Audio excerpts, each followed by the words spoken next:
Doctor Abdullah Mamun sir আমার একদম সর্ববামে রয়েছেন। আপনার কাছে একটু একই রকম প্রশ্ন যে কেমন হলো ভোট, কেমন হলো নতুন সরকার, জনপ্রত্যাশা কতটা পূরণ করতে পারবে নতুন মন্ত্রিসভা, সবকিছু মিলে যদি একটু বিশ্লেষণ করেন। প্রত্যাশার পারদ তো অনেক উপরে এই সরকারের কাছে।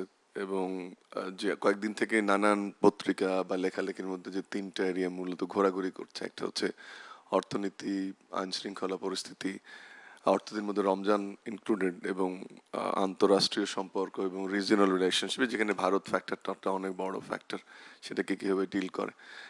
আহ, মন্ত্রিসভার তো পরিচালনা করবে এই সরকার প্রধানমন্ত্রীর নেতৃত্বে। কিছু কিছু নতুন রাজনৈতিক যে সংস্কৃতি, তার আমরা পরিবর্তনের প্রচেষ্টা দেখছি প্রধানমন্ত্রীর মধ্যে।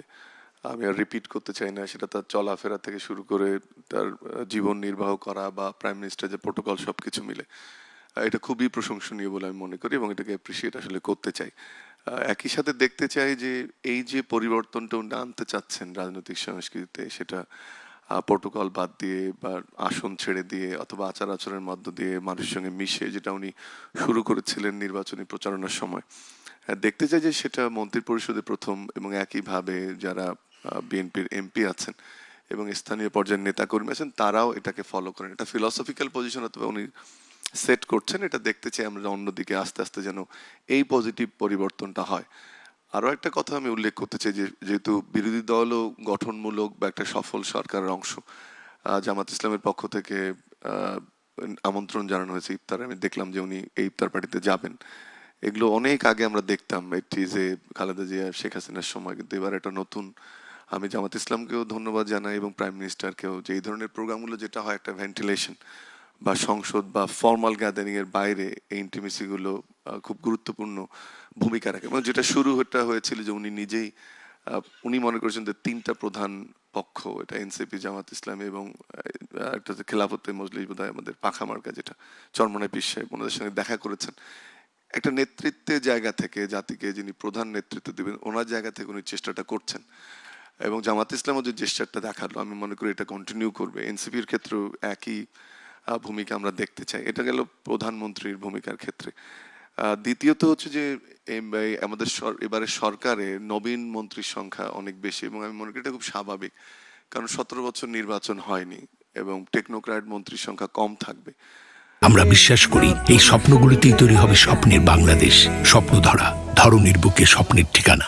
কামাল ভাই যেমনটি বলেন যে প্রধানমন্ত্রী তো নির্বাচন করার সুযোগ পাননি, হয়তো বা ওনার ওই সুযোগ আসতো। তো নবীনদের মন্ত্রিসভাতে আমি কোনো সমস্যা দেখি না। সমস্যাটা যেখানে দেখতে চাই, যেটা দেখতে চাই না, সেটা হচ্ছে যে প্রধানমন্ত্রী যে গতিতে কাজ করছেন এবং মোর অরলেস একটা অ্যাসাইনমেন্ট তৈরি হচ্ছে এবার মন্ত্রীদের জন্য। কারণ বিএনপি যতটুকু আমরা ফলো করেছি, এবার অন্যান্য দলও কিন্তু ম্যানিফেস্টোর ক্ষেত্রে অনেক পরিবর্তন এনেছে, including Jamaat Islami and NCP.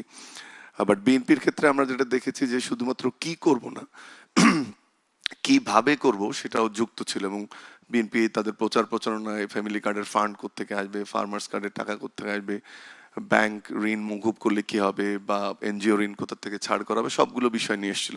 তার মানে প্রস্তুতির জায়গাটা যেটা আমি বলতে চাচ্ছি, যে আগে যেমন ম্যানিফেস্টো করতো রাজনৈতিক দলগুলো, সেটা আমলারা ওইটাকে ট্রান্সলেট করতো বা প্ল্যানিংটা করতো যে কিভাবে ইমপ্লিমেন্ট করবে।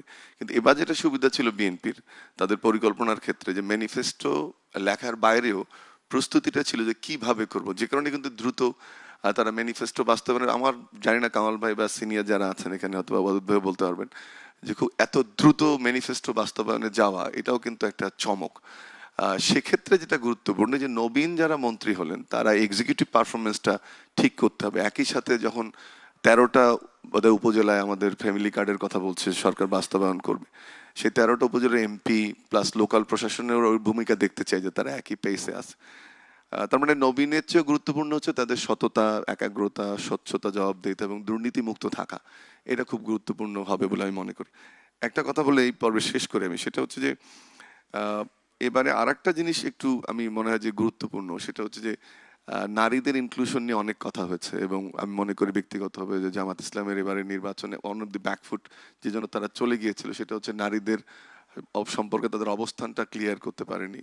যে একদিকে বলছে কর্মঘণ্টা কমানো, অন্যদিকে সর্বোচ্চ নেতৃত্বে নিয়ে আসা। আশা করব যে বিএনপিও, এই গভর্নমেন্ট নিশ্চয়ই রিভিশন হবে, আরো চেঞ্জ আসবে। নারীদের ইনক্লুশনটা এবং তাদেরকে ভালো মন্ত্রণালয় দিয়েছে নারীদেরকে, আমরা দেখেছি।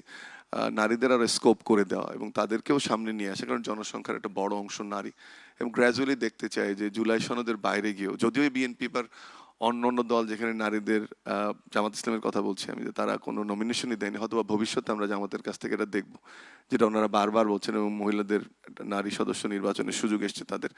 বাট আমরা দেখতে চাই যে সবগুলো দলে সমাজের এই অংশটাকে সামনে এগিয়ে আনবে এবং সরকার পরিচালনায় সুযোগ করে দেবে।